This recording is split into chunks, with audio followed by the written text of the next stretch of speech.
Good morning सर्वांना.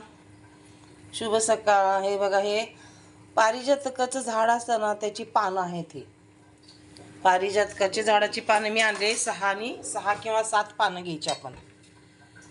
ज्याला संधिवात आहे, हे बघा, तुम्ही ह्याची चटणी पण करून म्हणजे मिक्सरला मारून सुद्धा गाळून पाण्यात उकळून पिऊ शकता. पण मी काय केलं, त्याला मिठाच्या पाण्याने रात्री धुवून स्वच्छ पाण्यामध्ये भिजायला टाकली पानं हे, आणि अशा प्रकारेचा हे केलं मी काढा.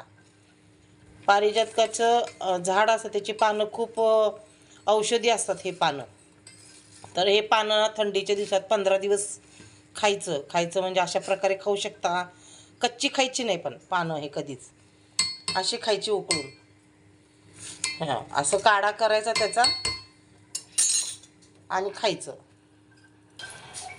मग मी असं काढा केला ह्याचा.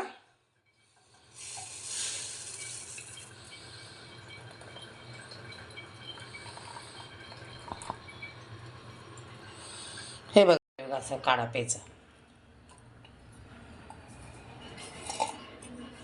गरम आहे, थोडंसं कडवट लागतंय, पण औषधी असतं हे पाणी म्हणजे